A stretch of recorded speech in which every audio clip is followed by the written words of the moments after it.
بسم اللہ الرحمن الرحیم۔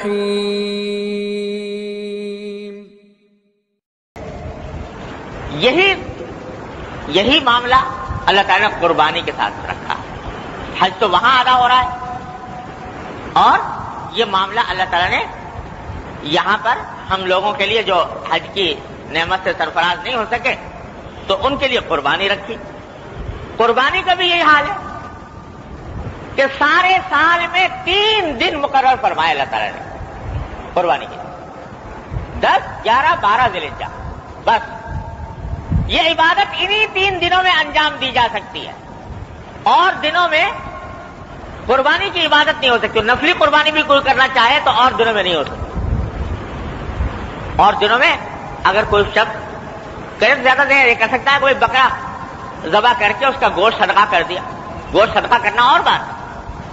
قربانی کی عبادت کا معنی یہ ہے کہ جس وقت جانور کے گلے پر چھری اللہ کا نام لے کر اللہ کی رضا کی خاطر پھیری اور اس کی شہرت کٹی تو بس قربانی کی عبادت ادا ہو گئی۔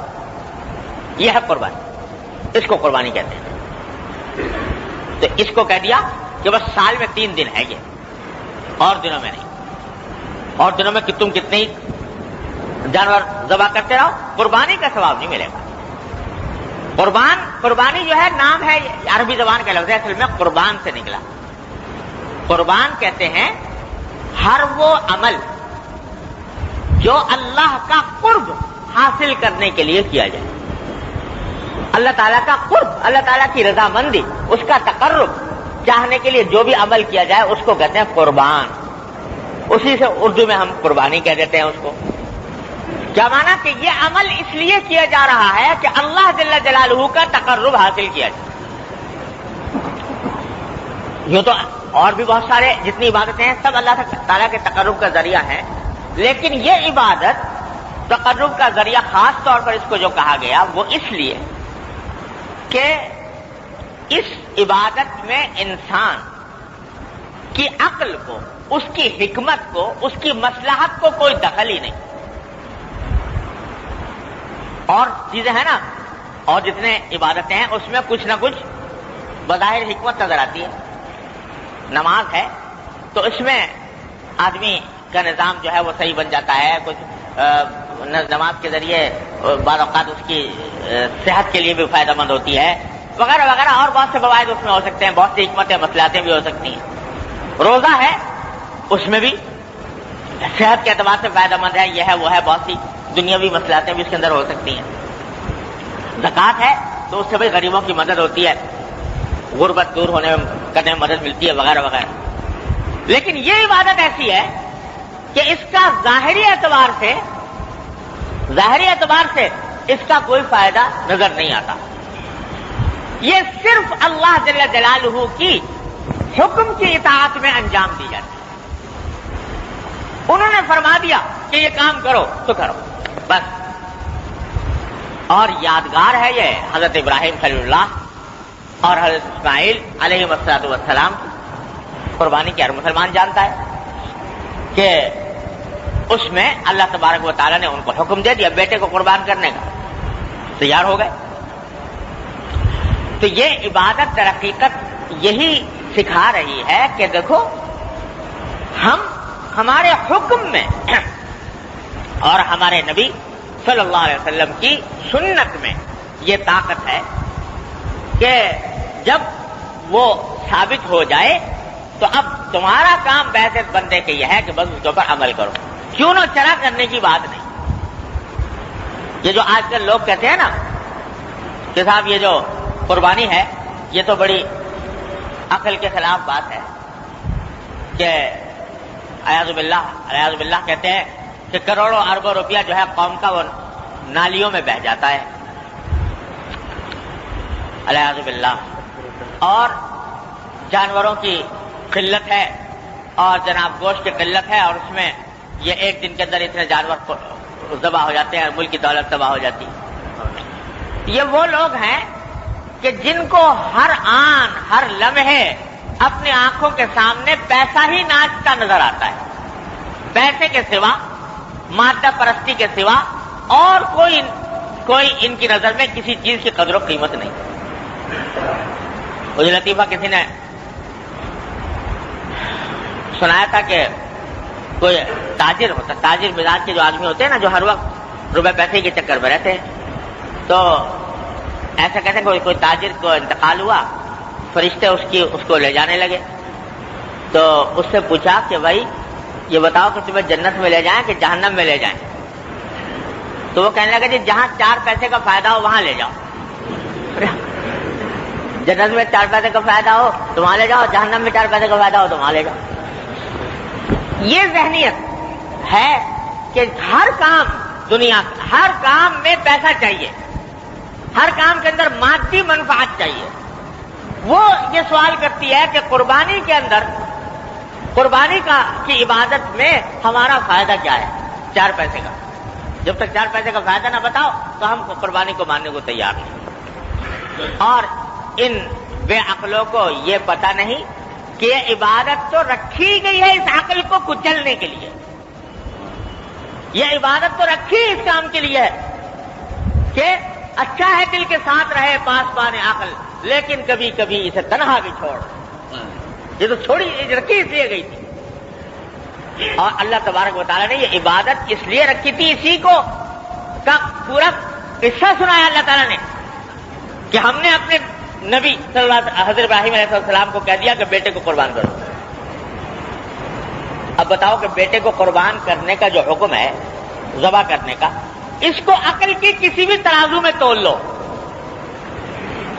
کیا یہ حکم کسی طرح عقل کے مطابق بنتا ہے؟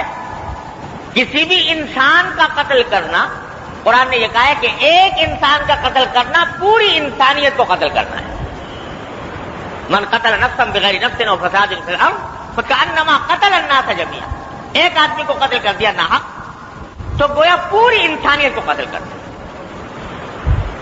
اور انسان بھی کون؟ نابالغ بچہ جو ہے، اس کے بارے میں حکم یہ ہے کہ عین حالت جنگ میں بھی، جب جہاد ہو رہا ہو کافروں سے، اس وقت بھی حضور اقدس صلی اللہ علیہ وسلم کی ہدایت یہ تھی کہ جب جہاد کی حالت میں کوئی بچہ آ جائے سامنے تو ہرگز ہاتھ مت اٹھانا بچے کو. لا تقتلوا ولیدا، کسی بچے کو کبھی مت قتل کرنا.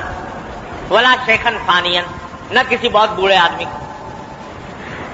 عین حالت جنگ میں بھی منع ہے، تو جائے کہ حالت امن میں.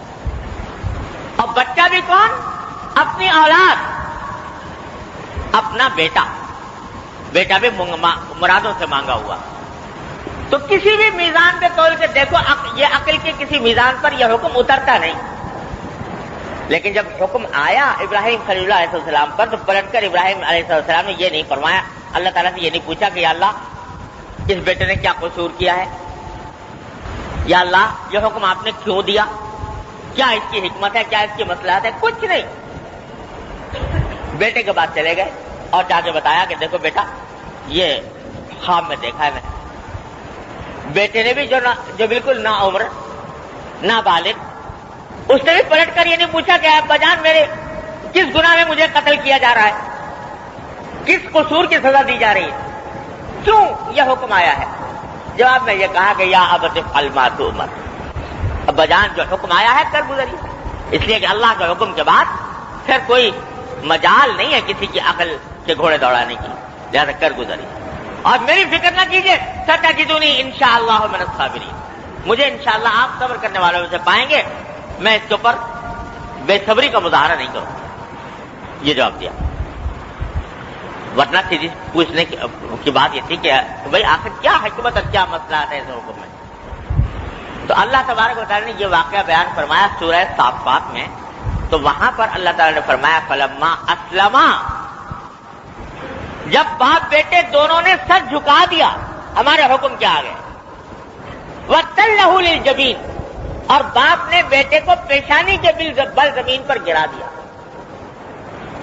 تو نادیناہ ان یا ابراہیم، ہم نے آواز دی یا ابراہیم قد صدقت الرؤیا، آج تم نے اپنا خواب سچا کر دکھایا.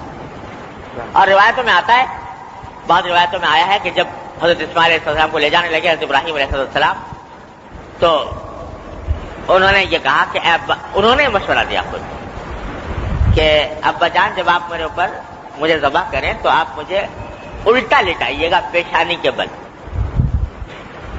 کیونکہ کہیں ایسا نہ ہو کہ اگر سیدھا میں لیٹا ہوا تو آپ میری صورت کو دیکھ کر باپ کی محبت جوش مار جائے اور چھری چلنے میں کوئی کسر رہ جائے۔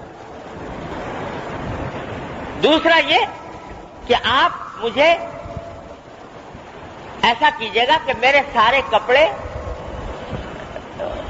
کپڑے جو ہیں وہ میرے جسم کے اوپر اچھی طرح ٹائٹ طریقے سے باندھ دیجیے گا، کیونکہ جب میرے اوپر چھری چلے گی تو بہرحال میں انسان ہوں، تڑپوں گا، اور اس تڑپنے کی حالت میں میرے ہاتھ پاؤں چلیں گے تو خون کے چھینٹے ابلیں گے، اور وہ خون کے چھینٹے میرے لباس کے اوپر چاروں طرف پھیلیں گے۔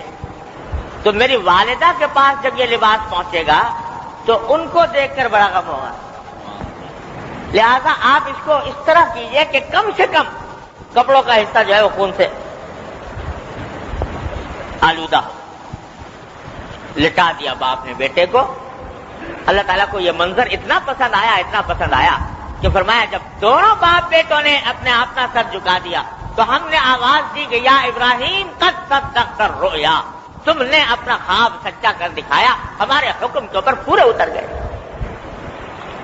تو اعلان ہو گیا رضامندی کا، تاکہ اب تم نے اپنا کام کر لیا۔ بندگی کا اعلیٰ ترین مظاہرہ، بندگی کی اعلیٰ ترین مثال تم نے تاریخ عالم پر ثبت کر دی، اپنا کام تم نے کر لیا، اب ہمارا کام دیکھو کہ آنکھیں کھولو کہ دیکھو کیا منظر ہے صاحب۔ آنکھیں کھولی تو دیکھا کہ مینڈا ذبح ہوا پڑا ہے اور اسماعیل علیہ السلام برابر بیٹھے مسکرا۔ اللہ تبارک و تعالیٰ نے یہ واقعہ جو بیان فرمایا سورہ صافات میں، تو یہ کہاں گے اور ان کا کیا فائدہ مجھے حاصل ہوا؟ صرف اتنا مطالبہ ہے تمہارے ساتھ، یہ ہے قربانی۔ جب یہ کرو گے اور اس جذبے کے ساتھ کرو گے کہ چاہے مجھے ظاہر میں فائدہ کچھ نہیں پہنچ رہا، میری رقم میں کمی آ رہی ہے بظاہر دیکھنے میں، لیکن میرے پروردگار کا حکم ہے اس لیے انجام دے رہا ہوں، جب یہ کام کرو گے، اس جذبے سے کرو گے، تو کہتے ہیں کہ ایک ایک قطرہ جو اس جانور کے خون کا بہے گا، ایک ایک قطرے سے تمہارے گناہ معاف ہوں گے، تمہارے درجات بلند ہوں گے۔ اللہ جل جلالہ کو فرمایا کہ آج کے دن یوم النحر میں کوئی عمل اتنا پسند نہیں جتنا خون بہانے کا عمل۔ حدیث میں فرمایا نبی کریم صلی اللہ علیہ وسلم کہ آج کے دن اللہ جل جلالہ کو کوئی بھی عمل اتنا پسند نہیں جتنا خون بہانے کا عمل، کہ یہ خون میرا بندہ میرے حکم کی خاطر بہا رہا ہے، میرے حکم کی قدر پہچان کر، میرے حکم کی عظمت کو جان کر اور میری محبت میں یہ کام کر رہا ہے، لہذا اس سے زیادہ افضل عمل کوئی نہیں۔ اور فرمایا حدیث میں نبی کریم صلی اللہ علیہ وسلم نے کہ جانور کی جب قربانی کی جاتی ہے تو خون ابھی زمین پر نہیں پہنچتا، تو زمین پر پہنچنے سے پہلے ہی اللہ جل جلالہ کے ہاں تمہارے درجات بلند ہو جاتے ہیں۔ فرمایا لن ينال الله لحومها ولا دماؤها ولكن يناله التقوى منكم۔ ارے نہ اس کا خون ہمیں چاہیے نہ اس کا گوشت ہمیں چاہیے، ہمیں تو تمہارے دل کا تقوی چاہیے کہ تم نے کس تقوی کے جذبے سے یہ جانور قربان کیا، اور یہی تقوی پیدا کرنا منظور ہے۔ اور جب تک یہ تقوی پیدا نہیں ہوتا تمہارے دل میں تو یاد رکھو کہ دنیا بھی تمہاری نہیں سنور سکتی، اس واسطے کہ یہ جتنے دنیا کے اندر جرائم اور بدعنوانیاں ہو رہی ہیں وہ سب تقوی کے فقدان کی وجہ سے ہیں۔ چور چوری کیوں کرتا ہے، رشوت کیوں لینے والا رشوت کیوں لیتا ہے؟ اس واسطے کہ خدا کا خوف دل میں نہیں رہا۔ اگر خدا کا خوف ہوتا اور اس کے سامنے جواب دہی کا احساس ہوتا تو کبھی رشوت لینے والا رشوت نہ مانگتا۔ یہ جو ساری دنیا کرپشن سے چلا رہی ہے وہ کیا ہے؟ کرپشن کے معنی یہ ہے کہ آدمی خدا کو بھول گیا، اللہ کے سامنے جواب دہی کے احساس کو بھول گیا، موت کو فراموش کر گیا. یہ ہے کرپشن.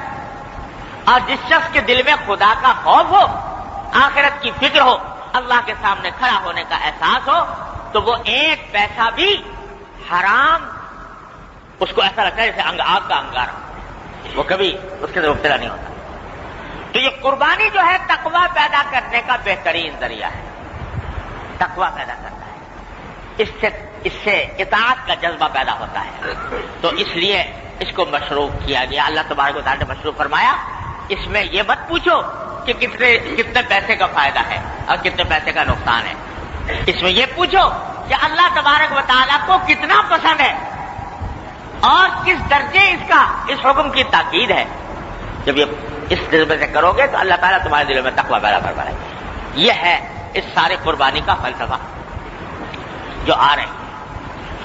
تو بھائی اللہ تبارک و تعالیٰ نے یہ عبادت اس لیے رکھی ہے. پہلے زمانے جو پچھلی امتیں جو گزری ہیں حضور اقدس صلی اللہ علیہ وسلم سے پہلے، اس میں بہت قربانیاں ہوا کرتی.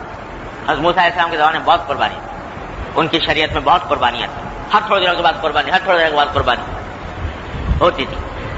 حضور نبی کریم صلی اللہ علیہ وسلم کی امت میں صرف 3 دن کے لیے رکھی گئی، اور وہ بھی آدمی کے ذمے ایک قربانی، وہ بھی جو استطاعت رکھتا ہو اس کے ذمے. تو اور دوسری بات یہ ہے کہ پہلی امتوں میں قربانی ایسی تھی کہ جب قربانی ہی دی ہے نا، تو اب جانور کو اگر قربان کیا ہے تو گوشت کھانا حلال نہیں تھا. قربانی دی ہے بھائی اللہ کے لیے، تو گوشت اب اس کا نہیں کھا سکتے. بلکہ پہلے زمانے میں تو قرآن شریف میں آیا ہے کہ اس طرح قربانی ہوتی تھی کہ جو شخص قربانی کر رہا ہے تو وہ کسی پہاڑ پر کسی میدان میں لے جا کر رکھ دیا، آگ آسمان سے آتی اس کو کھا لیتی، جو قبولیت کی علامت ہوا کرتی. بعد میں یہ بھی نہ رہا، لیکن یہ تو تھا ہی کہ قربانی کا گوشت کھانا قربانی کرنے والے کے لیے حلال نہیں تھا. ارے بھائی جب اللہ میاں کے لیے قربان کیا ہے تو کھاتے کیوں ہو؟ اصل بات تو یہی تھی نا. لیکن یہ صدقہ ہے نبی کریم سرور دو عالم صلی اللہ علیہ وسلم کا کہ آپ کے لیے آپ کو یہ خصوصیت فرمائی گئی کہ آپ کے امت کے لوگوں کے لیے یہ فرمایا گیا کہ قربانی بھی کر لو، اس کا اجر و ثواب بھی لے لو، اور گوشت کھانا بھی تمہارے لیے حلال. وہی ذبح بھی کرے ہیں وہی لے ثواب الٹا. تو اس کے ذبح کا اس کے گوشت سے فائدہ اٹھانے کو بھی جائز کر دیا، اور قربانی بھی ہو گئی، اس کا اجر و ثواب بھی. ہمارے حضرت حکیم الامت صلی اللہ تعالیٰ سے اللہ تعالیٰ ان کے درجات بلند فرمائے، وہ اس کی مثال دیتے ہیں کہ پہلے زمانے میں دستور یہ ہوتا تھا کہ جب کوئی شخص کسی بڑے بادشاہ کے پاس یا بڑے سردار کے پاس کوئی ہدیہ تحفہ لے کر جاتا تو کتنا ہی قیمتی یا جیسا بھی ہدیہ لے کر گیا تو بادشاہ کی طرف سے قبولیت بس یہ ہوتی تھی کہ اس کے اوپر ہاتھ رکھ دیتا، ہاتھ رکھ دیا تو مطلب قبول ہو گیا. پھر ہاتھ رکھنے کے بعد وہ اسی کو واپس کر دیا جاتا تھا کہ بھئی ہم نے قبول کر لیا، لیکن اب ہماری طرف سے گویا تمہارے لیے ہدیہ ہے. حضرت فرماتے ہیں کہ اللہ تعالیٰ نے امت محمد علیہ صاحب السلام کے لیے قربانی کو اس قسم کا ہدیہ بنا دیا کہ تم میرے نام پر میری رضا کی خاطر قربان کیا تم نے جانور، اور ادھر تم نے بسم اللہ اللہ اکبر کر کے اس کے اوپر چھری پھیری اور وہ ذبح ہوا، بس ہم نے ہاتھ رکھ دیا، قبول ہو گیا، اجر و ثواب مل گیا، اب لے جاؤ تمہارا ہی ہے، اب اس سے جو چاہو نفع بھی تو اٹھا سکتے ہو. یہ خصوصیت امت محمدی علیہ صاحب السلام کو عطا فرمائی. تو بھائی اس جذبے کے ساتھ قربانی کو ادا کرنے کی ضرورت ہے کہ یہ در حقیقت اطاعت باری تعالی اور اتباع سنت نبی کریم سرور دو عالم صلی اللہ علیہ وسلم کا سبق دینے والی چیز ہے. اس جذبے کے ساتھ اللہ تبارک و تعالیٰ توفیق دے ہم سب کو یہ کریں. اور یہ فرما دیا حضور اقدس صلی اللہ علیہ وسلم نے کہ جس شخص میں استطاعت ہو قربانی کی اور پھر بھی وہ قربانی نہ کرے تو وہ ہماری عیدگاہ کے پاس بھی نہ آئے نماز پڑھنے کے لیے. مطلب یہ کہ وہ بڑا سخت گناہ کا مرتکب ہے، اس واسطے ہماری عیدگاہ کے پاس بھی نہ پٹکے، یہ حدیث میں آیا۔ تو یہ جو پروپیگنڈا مختلف حلقوں کی طرف سے کیا جاتا ہے، اس سے ہوشیار رہے